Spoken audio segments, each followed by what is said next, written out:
Imagine, just for a second, the most respected religious leader you know. Someone synonymous with purity, ethics, and tradition. Now imagine that same person announcing they are going to marry a sex worker, not to save her, but because God told them to. It would be a PR nightmare. It would be the end of their career. Exactly. It sounds like a tabloid headline, but this is literally the opening of the story of Hosea. It's visceral, isn't it? We usually think of ancient texts as dry or distant, but this starts with a scandal. It's incredibly raw. And that's the point. The text introduces us to Hosea, a prophet in a time of economic boom, but absolute moral bankruptcy. And God doesn't give him a sermon to preach, he gives him a life to live. He tells him, "Go, marry a woman of prostitution." And he does. He marries Gomer. It feels cruel, though. Why would the divine ask a faithful man to walk into a marriage guaranteed to break his heart? Because that heartbreak was the message. That's the core tension here. Hosea's life was meant to be a living theater of God's own emotional reality. The nation, Israel, had prospered, but they had attributed that wealth to other gods, to their political alliances. They were cheating on the God who built them. So every time Hosea looked at Gomer, knowing she was unfaithful, he was feeling a fraction of what God felt looking at his people. It turns the abstract concept of sin into something deeply personal. It's not just breaking a rule, it's breaking a heart. Precisely. And it gets darker. Look at the children. They have 3 kids, and the names? They aren't cute. They are prophecies of doom. Right, I remember this. One is named Jezreel, which implies bloodshed, but the next 2 are brutal. Lo Ruhama and Lo Ami. No mercy, and not my people.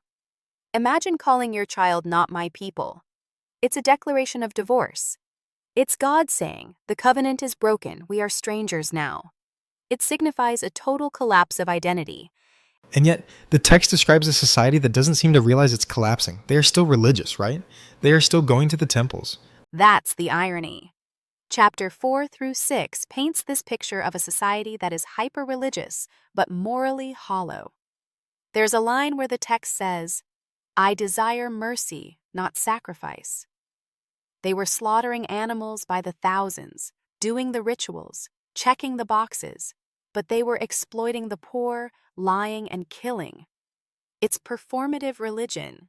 It's like bringing flowers to your spouse while you're texting your lover. That is the perfect analogy. And politically, they were just as confused. There is this fantastic, almost funny metaphor in chapter 7 where the nation is described as a cake not turned. A half-baked pancake. Laughs. Yes, burnt on one side, raw and doughy on the other. It means they are inconsistent. They are mixing with foreign nations, trying to be everything to everyone. They run to Egypt for help, then they run to Assyria. They are frantic, gray-haired, and aging, but they don't even realize they are dying. They've lost their distinct flavor, their strength.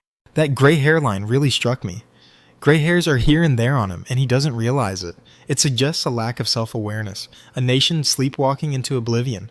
It's the tragedy of a people who have forgotten their history.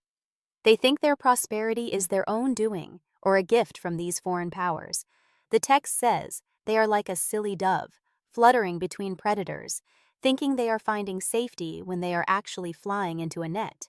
So, we have a broken marriage, a confused politics, and a hollow religion. It sounds like a story of total annihilation. If the child is named No Mercy, is that the end of the story? Logic says it should be. The law says Gomer should be cast out. But then you get this jarring, beautiful twist in chapter 2 and 3. After all the threats, after stripping away the wealth and the comfort to show the nation their nakedness, God says, "I will allure her into the wilderness." The wilderness, that's usually a place of punishment. Usually. But here, it's a place of a second honeymoon. He wants to take them back to zero, to strip away the noise of the city and the idols, so they can hear his voice again. He tells Hosea to go buy his wife back. She's hit rock bottom, likely enslaved by her debt or her choices, and Hosea pays the price to redeem her. He buys back what was already his. Exactly.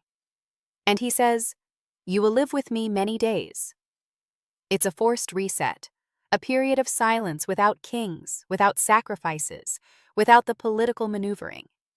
Just waiting. It leaves us with such a complex image of the divine. Not a distant judge, but a spurned lover who is willing to drag you through the desert just to save the marriage. It challenges everything we think about justice. We want karma. You do bad, you get bad. Hosea suggests that real love is far more disruptive. It destroys the half-baked version of us so the real version can survive. The question is, are we self-aware enough to know when we're the ones running after the wind? That is the question.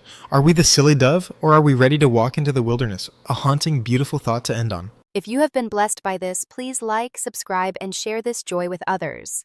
God bless.